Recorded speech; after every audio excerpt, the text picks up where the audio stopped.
سلام دوستای عزیز، خدا کنه که خوب صحت سرحال باشین. در این ویدیو قرار است بررسی بکنیم یکی از شاید بهترین فرصت های نسل ما داره و او میتونه توکن پای نتورک باشه. توکن پای نتورک امروز مثل سولانای سال 2020 است. سال 2020 سولانا در قیمت $1.5 یک فرصت طلایی بود که اگر می خریدیمش خیلی مفاد میکرده. یعنی از سال 2020 سولانا قیمتش $1.5 بود.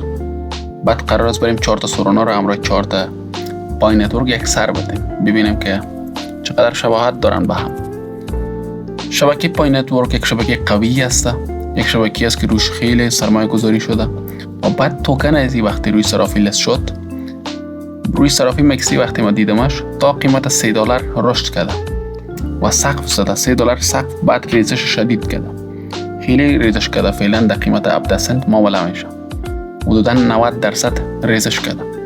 این ریزش با دیده ترس نباید ببینیم، این ریزش نباید با دیده شک و تردید ببینیم، بلکه یک فرصت عالی میتونه باشه.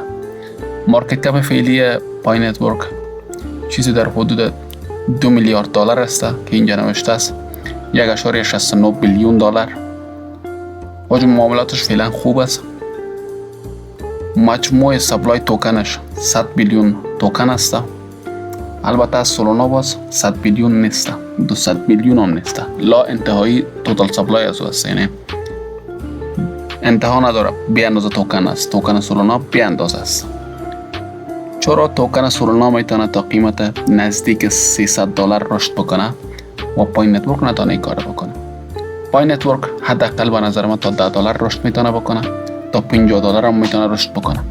بریم سمت بررسی 4 تا سولانا، همچنان 4 تا پای نتورک. این 4 تا پای نتورک است. وقتی لست شد تا قیمت $3 رشد کرد و بعد شروع کرد به ریزش شدید سمت نواهای پایینتر. اینجا یک ساختار سعودی سمت بالا داد، اما یک تله اسمارت مانی میشه برش گفت، یک تله بود. بعد وقتی ساختار تشکیل داد، دوباره در حالت فشرده سازی شروع کرد به ریزش سمت پایین. اینجا من انتظار دارم توکن پای حداقل ادامه بده و ریزش خودش تا قیمت $0.060 و بعد از اینجا انتظار دارم که یک رشد قوی بکنه.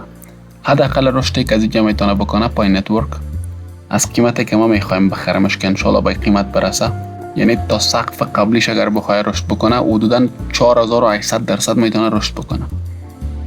و اگر دید بلندتر برش داشته باشیم، بعد میریم روی 4 تا سولانا ببینیم که در سال 2020 سولانا آیا دقیقاً قوی هم هستن یا نیستن. ببینیم چه اتفاقی برای سولانا در سال 2020 افتاده بوده و چه فرصتی رو برای ما میداده.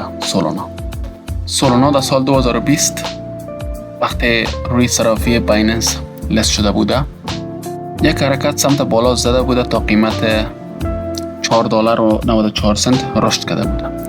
بعد از این رشد شروع کرده به ریزش های شدید و یک تعداد ساختار سعودی در این مسیر برای ما داده بوده، یعنی در قیمت نواحی $2 و بعد از این ساختارش دوباره در حالت رنج فشرده سازی شروع کرده ریزش سمت پایین.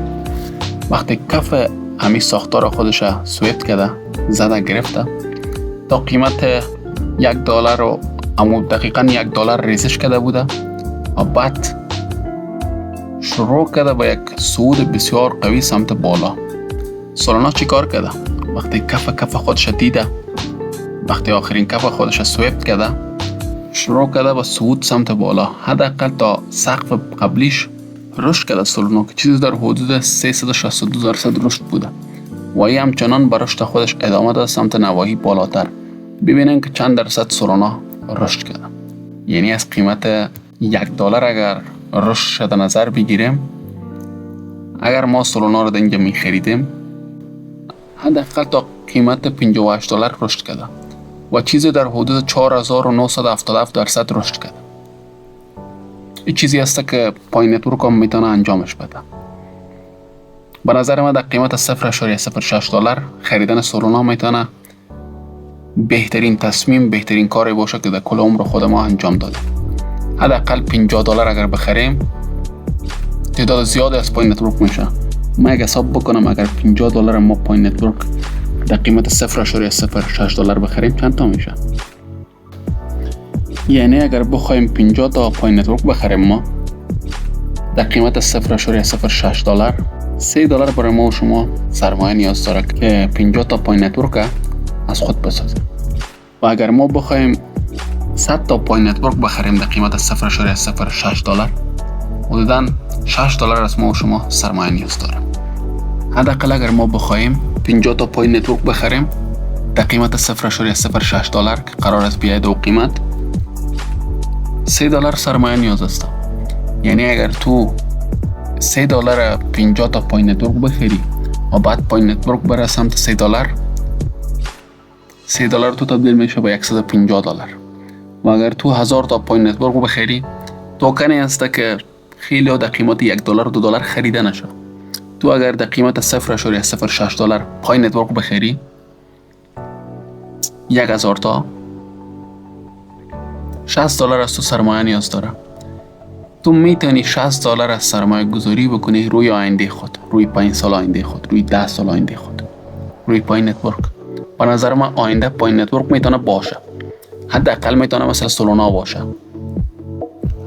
1000 تا پوینت نتورک اگر تو $60 بخری و بانیشه فراموشش بکنی برای 5 سال یا 10 سال میتونه $1000 تو را تبدیل به $3000 بکنه. و اگر پوینت نتورک در قیمت های $10 یا $50 بره در بدترین حالت حسابش میکنیم $10 ضرب 1000 مساوی به $10,000. یعنی $60 تو را میتونه تبدیل به $10,000 بکنه در چند سال آینده. انشالله پوینت نتورک حتما زیر نظر داشته باشین، در موردش یک ذره جدی باشین. میتونه که یک فرصت خیلی نایاب برای ما و شما باشه. همچنان برای دنبال کردن قیمت پوینت نتورک من روی کانالم فعالیت میکنم. همچنان پوینت نتورک حتما زیر نظر دارم. هر زمان در قیمت 0.06 دلار برسه ما برای دوستا و رفیقا احوال میتم که حتما اونجا زیر نظر بگیرنشن. و دوست عزیز اگر کانال ما براتان مفید است، اگر محتوا براتان جذاب است و اگر کانال ما را دوست دارین حتما دنبال بکنین، حتما ویدیو را لایک بکنین، نظرات خود امرای ما شریک بسازین. باعث دلگرمی میشه برام. زنده و سلامت باشین.